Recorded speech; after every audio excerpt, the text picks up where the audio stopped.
Olha aí, né, pessoal? As notícias bombásticas da economia não param de chegar, não param de aparecer, né? Agora o que nós temos aqui, a informação que surge é em relação ao varejo, ao desempenho pífio, deprimente do varejo no Brasil aí no mês de outubro, agora que ele já está finalizado. Eu fiz um vídeo há pouco tempo atrás, poucos dias atrás aqui no canal, falando a respeito de como os comerciantes, os varejistas, estavam pouco confiantes na economia, estavam assim com perspectivas ruins para o final do ano, sendo que tem Black Friday agora, tem o Natal logo em seguida, tem as férias e tudo mais.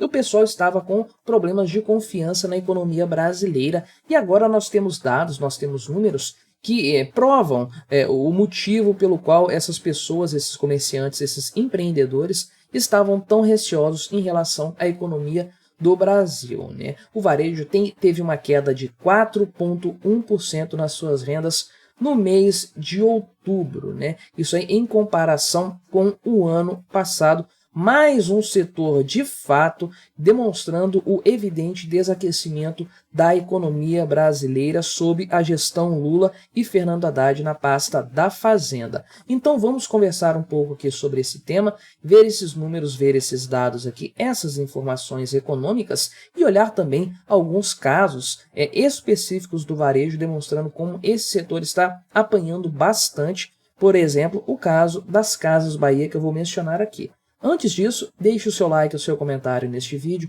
se inscreva no meu canal se você ainda não for inscrito, considere se tornar membro patrocinador do meu trabalho com valores a partir de R$ 1,99 por mês, você me ajuda bastante, pode ter certeza disso. Então, só para a gente falar das Casas Bahia primeiro, que é um caso específico e bastante ilustrativo a respeito dessa questão da crise no varejo, olha só o número aqui, os dados do terceiro trimestre lá das Casas Bahia, né? O resultado apresentado por eles, uma coisa assim assustadora, eu diria. Lembrando, terceiro trimestre terminou em setembro, né? Estamos no último agora, outubro, novembro e dezembro, mas agora que eles consolidaram esses dados, o valor do prejuízo das Casas Bahia é de quase R$ 1 bilhão. Olha aqui, 836 milhões de reais no terceiro trimestre, cara. Olha isso, no terceiro trimestre. Tem muito ano para rolar ainda, essa é a verdade. E isso aí é um valor 311% maior do que esse mesmo período do ano passado. Então já teve prejuízo no ano passado, agora a coisa assim se tornou absurda, se tornou praticamente grotesca, né? Então esse valor realmente coloca em xeque a própria viabilidade econômica das Casas Bahia, um problema que é compartilhado por outras gigantes do setor, ou pelo menos empresas que foram gigantes no passado. O caso das Americanas inaugurou este ano de 2023, era um presságio do que nos aguardava. A empresa virou o ano com aquele escândalo, com aquela coisa toda da contabilidade criativa que estava maquiando dados dos seus resultados e tudo mais. E na sequência nós tivemos a desvalorização da Magazine Luiza, tenho falado disso aqui no canal com uma certa regularidade e tudo mais, e as Casas Bahia também capengando bastante nesse sentido. E agora temos dados que nos mostram, nos comprovam como a situação dessa empresa específica está ruim, ela se une, se junta a tantas outras que estão patinando. Mas isso é generalizado, né? De forma conjunta, de forma abrangente, nós temos dados revelando que, de fato, o varejo no Brasil está perdendo o seu ímpeto, está perdendo a sua força. Tivemos, então, conforme eu citei no começo do vídeo aqui, uma queda de 4,1% nas vendas do mês de outubro do varejo brasileiro em comparação com outubro de 2022, do ano passado, que já era uma época aí de tensão eleitoral e tudo mais, mas ainda um período do governo Bolsonaro com Paulo Guedes na frente da pasta da gestão da economia do governo, né? Então isso aqui foi feito mensurado pelo indicador ICVA, que é o índice Cielo do varejo ampliado, que é divulgado pela própria Cielo, conforme o nome aqui sugere, que é uma empresa de máquina de cartão ali, né, de meios de pagamento. Então, ela obviamente lida com a questão do fluxo de valores, de receitas das empresas. E aí, de acordo com o que foi apurado por esse índice aí, todos os setores analisados registraram uma queda nas vendas nesse período aí, né? Então, aqui o pessoal coloca a possibilidade de que essa redução pode estar relacionada ao fato de que em outubro do ano passado houve um estímulo ao consumo por meio de empréstimos federais concedidos a pessoas físicas aí, né? De acordo, isso aqui pode ter gerado uma base de comparação mais elevada para esse ano, conforme afirmou o senhor Carlos Alves, que é vice-presidente de tecnologia da Cielo e tudo mais.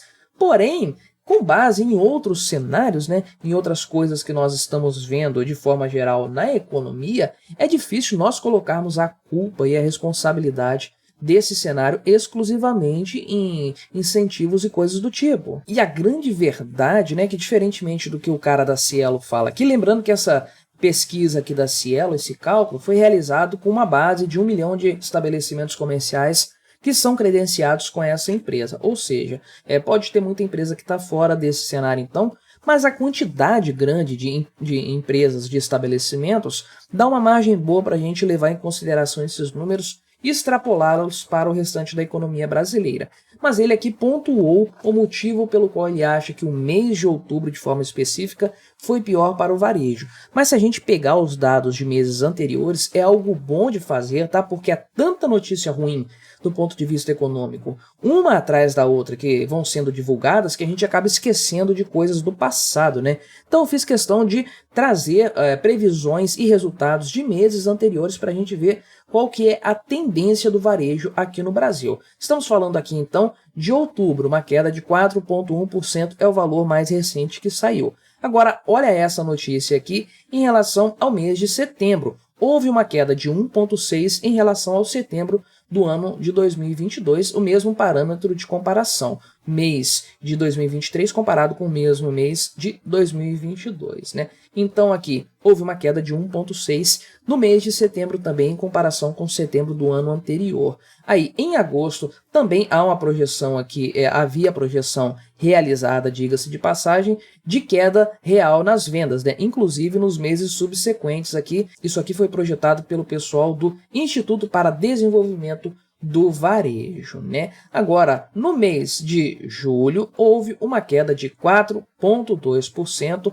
em relação ao mês de julho de 2021, ou seja, mês após mês, estamos vendo esse cenário aqui se repetindo do ponto de vista financeiro econômico do varejo, uma contração sucessiva. O ano de 2023 inteirinho está pior do que o ano de 2022 para esse setor e para outros também. Tratei aqui da questão do setor de serviços, falei também da questão das indústrias no Brasil, né? Como o setor industrial também está sofrendo, existe uma perspectiva de que o agronegócio, que é quem está salvando a economia brasileira esse mês, está puxando o PIB para cima, comece a arrefecer a sua capacidade econômica no final deste ano aqui, por conta, inclusive, do El Niño, as secas e tudo mais. Então, de forma geral, o ano de 2023 está muito pior do que o ano de 2022, e na medida em que os meses vão se sucedendo, a gente consegue ter uma confirmação melhor desse cenário, porque, gosto sempre de frisar isso aqui, a realidade é que medidas econômicas tomadas por políticos, por governos, demoram um pouquinho para mostrar o seu resultado, demandam algum tempo para, de fato, apresentar os seus resultados, as suas consequências. Então, nós estamos falando aí dos primeiros meses de 2023, janeiro, fevereiro, março, talvez até abril, carregando ainda o resultado positivo do governo Bolsonaro com Paulo Guedes na gestão da economia. Só que quando a gente começa o ano de 2023 com essa gestão Lula e Fernando Haddad, medidas econômicas ruins, de péssima qualidade, vão sendo tomadas de forma sucessiva e isso ao longo dos meses vai mostrando o seu resultado. Como nós agora já estamos em novembro, já estamos em meados do último trimestre do ano, nós já temos uma quantidade considerável de resultados que são oriundos exclusivamente das medidas econômicas tomadas por Lula e por Fernando Haddad. Já podemos colocar então o resultado ruim da economia brasileira na conta desses dois senhores. E a tendência, infelizmente, é que na medida em que os meses forem se sucedendo, nós vamos ficar mais distantes do final do governo Bolsonaro e os reflexos negativos das medidas econômicas do governo PT vão se tornar cada vez mais evidentes e nós teremos números desse tipo aqui cada vez mais para serem apreciados, porque conforme eu mostrei para vocês aqui, ó, julho, agosto, né, setembro e outubro, resultados ruins, decepcionantes do varejo, e isso é um mau sinal. Se o varejo vai mal, isso significa que o consumidor está gastando menos por algum motivo, taxa de juros alta, preços altos, uma renda menor, menos confiança em relação ao futuro, enfim, por algum motivo ele está gastando menos. E aí o varejo deixa de comprar do atacado, o atacado deixa de comprar da indústria e toda a economia passa a ser prejudicada por conta desse cenário. Infelizmente é o que acontece. Pelo quarto mês, pelo menos seguido, né, nem procurei coisas mais antigas, não parei no mês de julho só para considerar este segundo semestre, mas de forma consecutiva, mais um mês com dados desapontadores do ponto de vista econômico para o varejo no Brasil. Mas o que você achou dessa história? Colabore com o nosso debate, se inscreva no meu canal se você ainda não for inscrito e até a próxima.